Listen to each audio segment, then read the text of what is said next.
Hello friends, आज CG Vyapam द्वारा आयोजित प्री बीएड एंट्रेंस एग्ज़ाम 2023 का हम संभावित आंसर की देख रहे हैं। इसके पहले हम सामान्य ज्ञान, शिक्षण अभिरुचि और सामान्य हिंदी के संभावित आंसर की देख चुके हैं। अभी हम सामान्य मानसिक योग्यता के जो 30 प्रश्न पूछे गए हैं उसका आंसर की देखेंगे।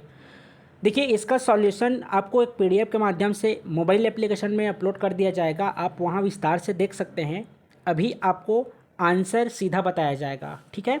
तो आप में से जो छात्र अभी तक मोबाइल एप्लीकेशन डाउनलोड नहीं किए होंगे तो डाउनलोड कर लीजिएगा। इसी यूट्यूब चैनल के इसी वीडियोस के डिस्क्रिप्शन में भी और कमेंट सेक्शन दोनों जगह उपलब्ध हैं। आप वहां से मोबाइल एप्लीकेशन डाउनलोड कर लीजिएगा। देखिए, प्रश्न क्या था। सुमन को याद है कि उसकी सहेली मीना के जन्मदिन की तारीख 10 से 15 फरवरी के बीच अर्थात 11, 12, 13 कोई सा भी हो सकता है पड़ती है, जबकि शीला के अनुसार मीना का जन्मदिन 13 के बाद और 17 के पहले है अर्थात 14, 15, 16 तीन डेट में से कोई सा भी हो सकता है। देखिए, इस तरह के प्रश्न में कैसे करते हैं, जो दोनों में कॉमन होते हैं। जैसे यहाँ पर 14 भी है, 15 भी है, यहाँ भी 14 है और 15 है, तो 14 या तो 15 दोनों में से किसी एक तिथि को मीना का जन्मदिन हो सकता है। लेकिन विकल्प में 15 फरवरी नहीं दिया गया है, इसलिए 14 फरवरी इसका सही आंसर होगा। ऑप्शन डी इसका सही आंसर है। अगला प्रश्न है, देखिए, एक टैंक है, पाइप ए एवं बी के द्वारा क्रमशः 24 मिनट एवं 32 मिनट में भरता है। यदि दोनों पाइप खोल दिए जाएं तो बी को कितने समय बाद बंद करना पड़ेगा कि टैंक 18 मिनट में पूर्ण रूप से भर जाए। तो देखिए, इसको हल करने का तरीका होता है, जो दिया रहता है मान 18 मिनट बटा पहला वाला प्लस जो दो ज्ञात करना है उसको हम ए मान लिए हैं बटा 32 बराबर 1। तो इसको जब हल करेंगे तो 8 मिनट इसका आंसर आएगा। ऑप्शन बी इसका सही आंसर होगा।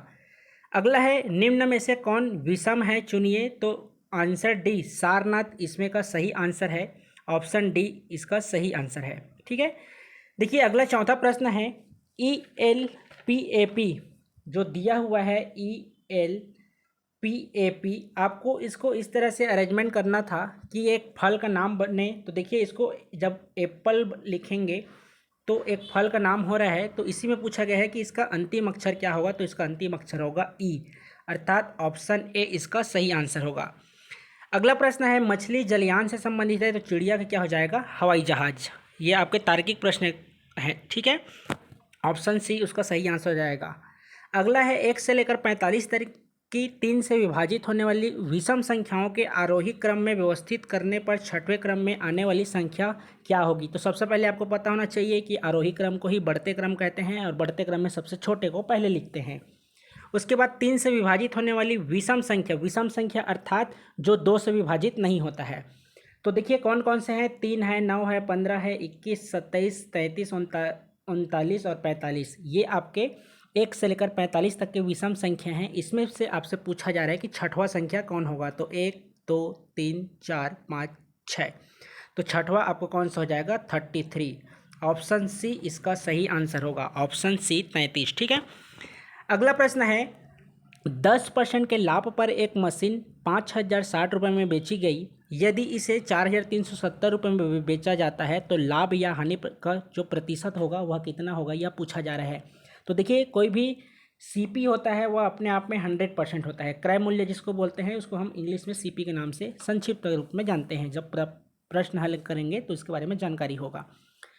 तो जो 5,060 रुपये दिया गया है वह 110% का है, क्योंकि 10% लाभ लिया गया है। तो हम 1% का जब मान निकालेंगे तो हम उसको 110 से भाग कर देंगे। तो हमको क्या है, हमको सीपी निकालना है। तो जब इसका हम 100% मान निकालेंगे तो यह 4,600 रुपये होगा। तो ये 4,600 सीपी हो गया। उसको बेचा गया है 4,370 रुपये एसपी, जिसको हम सेलिंग प्राइस के नाम से जानते हैं, एसपी। तो 230 रुपये का हानि हो गया है। तो देखिए, हानि क्या होता है, जो लाभ प्रतिशत हो या हानि प्रतिशत हो, तो जो भी मान आता है अंतर में उसको ऊपर लिखते हैं, नीचे में हम क्रय मूल्य को लिखते हैं और गुणा 100 से करते हैं। तो जब आप इसको हल करेंगे तो 5% इसका मान आएगा। कहने का आशा है जो 230 है वह सीपी और एसपी का अंतर है, बटा हम सीपी नीचे में करते हैं और 100 से गुणा करके हम लाभ या हानि प्रतिशत का मान निकालते हैं। तो इसका सही आंसर हो जाएगा ऑप्शन बी, 5%, ठीक है। 7वां का आंसर हो जाएगा 5%। अगला प्रश्न है, 1:2:1 3 के अनुपात में 3 संख्याओं को ज्ञात करें जिनके वर्गों का योग 504 होगा, वर्गों का योग। ठीक है, तो देखिए 3 5 8 तो ये एक अनुपात 2 अनुपात 3 में है ही नहीं, तो इसको सीधा सीधा एक लाइन में काट दीजिए। 2 4 6 1 अनुपात 2 अनुपात 3 में तो है, लेकिन जब इसका आप वर्गों का योग करेंगे तो 56 प्राप्त होगा। दूसरा है 6 12 और 18, जब इसका वर्ग करके इसको जोड़ेंगे तब इसका मान आपको 504 प्राप्त होगा, अर्थात इसका आंसर भी सही होगा। अगला प्रश्न है, देखिए नंबर सीरीज का प्रश्न है, श्रेणी को पूर्ण कीजिए। श्रेणी दिया हुआ है 212, 179, 146, 113 और अगला है क्वेश्चन मार्क। तो देखिए सभी में -33 का अंतर दिया हुआ है। जैसे 212 में आप -33 करेंगे तो 179 होगा, इसी में आप -33 करेंगे तो 146 होगा, इसमें -33 करेंगे तो 113 होगा, इसी में जब आप -33 करेंगे तो 80 प्राप्त होगा। आंसर डी इसका सही आंसर होगा। अगला प्रश्न देखिए, वर्ष 2006 में गणतंत्र दिवस बृहस्पतिवार अर्थात गुरुवार को मनाया गया, तो वर्ष 2007 में यह किस दिन मनाया जाएगा। तो देखिए जब लीप वर्ष से हम कॉमन वर्ष में जाते हैं तो +1 की वृद्धि होता है, और जब आप कॉमन वर्ष से, जैसे कॉमन वर्ष है ये 2007, इसमें लीप वर्ष में जाएंगे तो +2 दिन का वृद्धि होता है। तो हम 2006 से 2007 में आए हैं तो 1 दिन का वृद्धि होगा, अर्थात शुक्रवार इसका सही आंसर होगा, ऑप्शन ए। ठीक है, निम्न आकृति का दर्पण प्रतिबिंब क्या होगा, ये आपसे पूछा गया था। देखिए इसका किसी को आंसर पता होगा तो कमेंट सेक्शन में आप आंसर दीजिएगा, मेरे को इसका सही जानकारी नहीं है इसलिए इसका आंसर आपको नहीं बता रहा हूँ मैं। आप में से जिनको भी पता होगा कमेंट सेक्शन में कमेंट कर दीजिएगा, मैं उसको पिन कर दूंगा। ठीक है, अगला प्रश्न है, देखिए ये आपका प्रायिकता से संबंधित प्रश्न पूछा गया है। एक बक्से में 4 काली बॉल, 3 लाल बॉल, 5 हरी बॉल है। बक्से में से 2 बॉल यादृच्छिक रूप से निकाली जाती है, दोनों बॉल एक ही रंग होने की प्रायिकता कितनी होगी। तो 19/66, ऑप्शन सी इसका सही आंसर होगा। अगला प्रश्न है, देखिए रवि अपने स्थान से 3 किलोमीटर चलने के बाद दाईं ओर मुड़कर 4 किलोमीटर चला। सबसे पहले देखिए आपको दिशा दिया ही नहीं है कि कहाँ से चलना प्रारंभ करता है, वही आपसे पूछा गया है कि रवि ने किस दिशा में यात्रा शुरू की थी। तो मान लीजिए कोई भी एक बिंदु है, ठीक है। देखिए उसके बाद क्या है, रवि अपने स्थान से 3 किलोमीटर चलने के बाद दाईं ओर मुड़ा। देखिए सबसे पहले आप 3 किलोमीटर आ रहे हैं इस साइड से, ठीक। उसके बाद बाईं ओर मुड़ना है, बाईं मतलब आपके राइट साइड में, तो इस साइड हो गया 4 किलोमीटर। उसके बाद आपको पुनः दाईं ओर के बाद बाईं ओर मुड़ना है, अर्थात नीचे साइड, ठीक। तो जब देखिए जब उत्तर तरफ करेंगे, पूर्व की तरफ करेंगे, पश्चिम की तरफ करेंगे तो आंसर नहीं आएगा। जब आप दक्षिण की तरफ चलना प्रारंभ करेंगे तो इसका आंसर सटीक बैठ रहा है, ऑप्शन बी दक्षिण इसका सही आंसर होगा। अगला प्रश्न है, निम्न जोड़ी में से विजातीय जोड़ी को पहचाने। तो ऑप्शन ए हाथ पैर विजातीय जोड़ी है, ठीक है। अगला प्रश्न देखिए, प्रश्नवाचक चिन्ह के स्थान पर उचित अंक ज्ञात करना है, आपको तीसरा में दिया हुआ है। तो देखिए इसमें क्या हो रहा है कि जो दो संख्या दिया हुआ है 4 और 2, 3 और 9, 1 और 5, इन्हीं का वर्गों का योग ऊपर वाले में आ रहा है। जैसे कि 4 का वर्ग प्लस 2 का वर्ग करेंगे तो 20, इसी तरह 9 का वर्ग और 3 का वर्ग करेंगे तो 90। तो इसमें भी आपको वही करना पड़ेगा, 5 का वर्ग और 1 का वर्ग अर्थात 26, ऑप्शन सी इसका सही आंसर होगा। अगला प्रश्न है, श्रेणी में गलत अंक की पहचान कीजिए। तो देखिए सब में विषम संख्या का योग हो रहा है, +5 +7 +9 +11 +13। तो आप इसमें जब 24 में 11 जोड़ेंगे तो 35 होना था, लेकिन वह 34 दिया हुआ है, अर्थात 34 गलत है, वहाँ पर 35 होना था, ऑप्शन बी, ठीक है। अगला प्रश्न है, देखिए एक शहर की जनसंख्या 60,000 से बढ़कर 60,000 से बढ़कर 65,000 है जी, ये याद रखिएगा, मतलब PDF बनाते समय यह 0 गायब हो गया है। 65,000 हो जाती है तो वृद्धि का प्रतिशत क्या होगा। देखिए 60,000 था, वह 65,000 हो गया है। तो जैसे कि 5,000 की वृद्धि हुआ है, 5,000 की वृद्धि हुआ है, किसमें हुआ है तो 60,000 की जनसंख्या में। तो 60,000 को नीचे लिख देंगे, इसका हम जब 100 से गुणा करेंगे तो इसका मान आएगा 25/3, 25/3 अर्थात 8 सहित 1/3, ऑप्शन डी इसका सही आंसर होगा। अगला प्रश्न है, यदि धन का मतलब होता है माइनस, माइनस का मतलब होता है गुणा, और गुणा का मतलब होता है भाग, और भाग का मतलब होता है प्लस, तो जो समीकरण दिया गया है उसमें आपको मान रखना था 2 भागित, भागित का जगह में प्लस, 6 गुणा की जगह में भाग, +6 +2। अब इसमें बॉडमास का नियम लगाएंगे तो इसका मान आ जाएगा ऑप्शन बी 5, ठीक है। हल करके भी बता दिया गया है। अगला प्रश्न देखिए, निम्नलिखित आकृति में कितने त्रिभुज हैं? तो देखिए इसको गिन के बता देता हूँ आपको मैं। सबसे पहले ये आपका ये एक त्रिभुज हुआ, ठीक है। उसके बाद जब यहाँ से आप एक त्रिभुज बनाएंगे नीचे की ओर, तो 1 2 3 4 और एक बड़ा वाला 5, ठीक है। ये आपके 5 त्रिभुज सबसे पहले दिया हुआ है।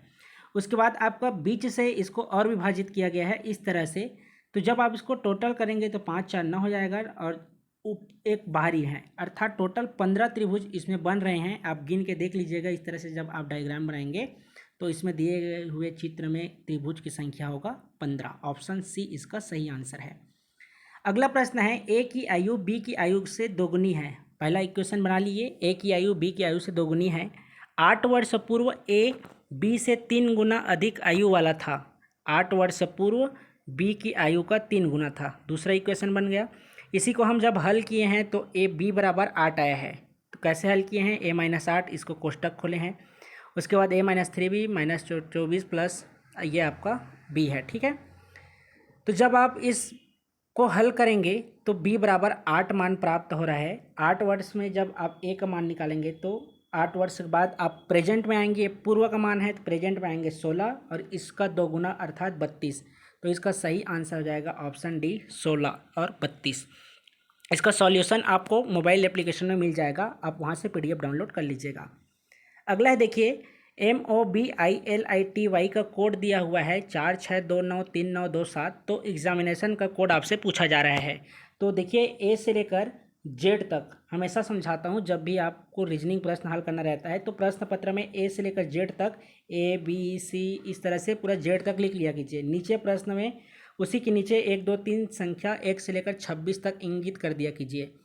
तो एम का होता है 13, तो 13 को जब आप 1 + 3 करेंगे तो 4, ठीक है।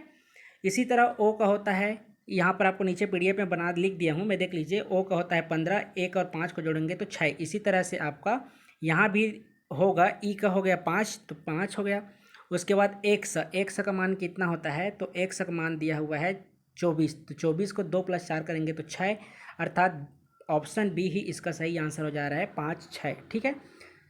अगला प्रश्न है, यदि सड़कें नदियाँ हों तो पैदल चलने वाले क्या होंगे? तो देखिए इसके दोनों में से कोई भी आंसर हो सकता है, रीजनिंग है।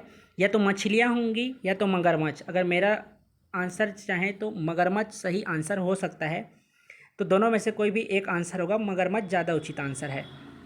देखिए एक पंक्ति में सुनील का प्रारंभ से वही स्थान है जो स्थान अंत से है, मतलब वह बीच में बैठा हुआ है, ठीक है। तो सुनील का इस पंक्ति में स्थान क्या होगा, जबकि इस पंक्ति में 51 व्यक्ति हैं। देखिए 51 है, सुनील बीच में बैठा है, तो ये आपका 26 होगा। तो 1 से लेकर 25 के बाद 26 यहाँ पर आएगा, 1 से लेकर 25 के बाद बीच में 26वां स्थान आएगा। ऑप्शन डी इसका सही आंसर है, 26वां, ठीक है। अगला प्रश्न है देखिए, 60 किलोमीटर प्रति घंटे की गति से चलने वाला एक रेलगाड़ी एक खंभे को 30 सेकंड में पार करती है, तो रेलगाड़ी की मीटर में लंबाई कितनी होगी? देखिए चाल बराबर दूरी बटा समय होता है। तो सबसे पहले 60 किलोमीटर को आपको किलोमीटर प्रति घंटा है उसको मीटर प्रति सेकंड में परिवर्तित करने के लिए के आपको 5/18 का गुणा करना होगा।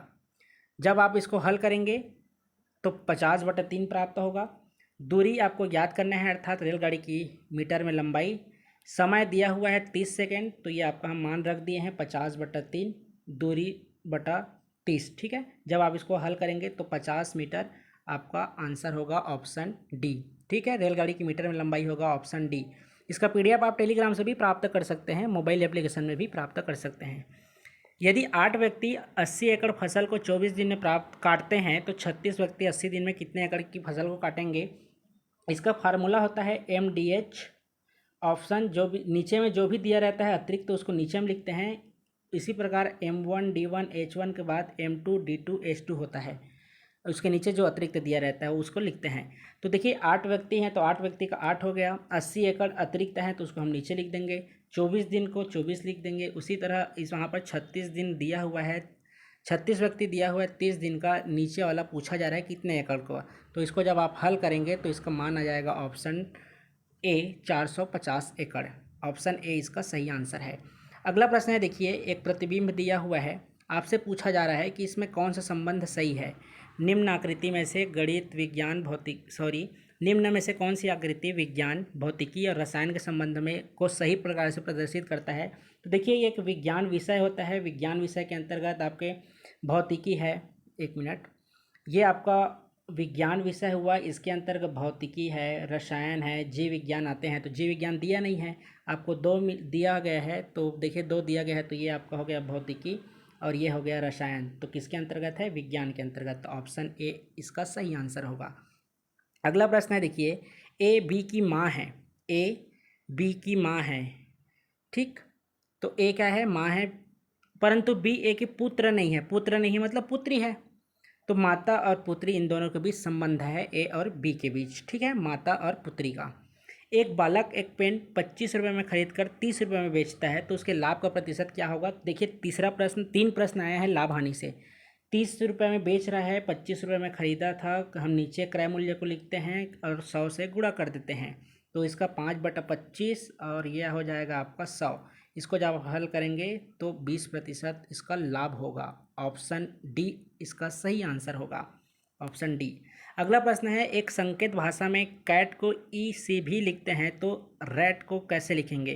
तो देखिए सी के बाद डी को छोड़ के ई हो गया है, ए के बाद बी को छोड़ के सी हुआ है, उसी बाद टी के बाद यू को छोड़ के भी हो गया है। तो हमको भी उसी तरह से इसको भी फॉलो करना था।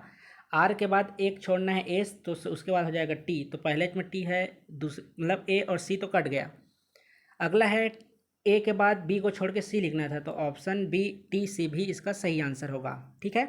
समझ में नहीं आ रहा होगा तो आप PDF डाउनलोड कर लीजिएगा मोबाइल एप्लीकेशन से, इसका सॉल्यूशन वाला PDF अपलोड कर दिया जाएगा।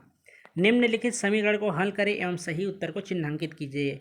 ये आपका बीजी व्यंजक जैसे प्रश्न है, इसको हल करना था। तो देखिए 7x में आप -3x से घटाएंगे तो 4x हो जाएगा, 21 में 13 घटाएंगे तो 8 हो जाएगा। इसी प्रकार से 6x का 6x, 16 में 7 घटाएंगे तो 9। आप इसको हल करेंगे तो x बराबर 1/2 इसका सही आंसर होगा। ऑप्शन सी इसका सही आंसर है। तो इस तरह से सामान्य मानसिक योग्यता के 30 प्रश्नों का सटीक आपको संभावित आंसर की साझा कर दिया गया है। कोई भी प्रश्न में आपको संदेह हो तो कमेंट सेक्शन में पूछ सकते हैं। देखिए आपको 4 जो विषय हैं, 4 पार्ट, अर्थात सामान्य मानसिक योग्यता पहला भाग, दूसरा भाग में सामान्य ज्ञान, तीसरा में शिक्षण अभिरुचि, चौथा में सामान्य हिंदी। तो 4 भाग 90 प्रश्न के आपको संभावित आंसर की साझा कर दिया गया है। तो 90 प्रश्न में आपके कितने प्रश्न सही या गलत हो रहे हैं कमेंट करके ज़रूर बताइएगा। सामान्य अंग्रेजी का आंसर की हम जल्द ही अपलोड करने वाले हैं। चैनल को सब्सक्राइब जरूर कर लीजिएगा यदि अभी तक नहीं किए होंगे तो, क्योंकि आगामी दिनों में आपको इसी YouTube चैनल में कितने संभावित कटअप जा सकते हैं, मॉडल आंसर कब आएगा व्यापम का, कौन कौन से कॉलेज अच्छे हैं, फीस के बारे में, स्कॉलरशिप के बारे में, जितने संभावित आपकी जानकारी मन में विचार में आते हैं उन सभी को वीडियोस के माध्यम से उपलब्ध कराया जाएगा। तो आप में से जो छात्र अभी तक चैनल को सब्सक्राइब नहीं किए होंगे तो सब्सक्राइब कर दीजिएगा और अपने दोस्तों के बीच वीडियो को भी शेयर कर दीजिएगा ताकि वे भी अपना मॉडल आंसर से अपने अंक का आकलन कर सकें। धन्यवाद।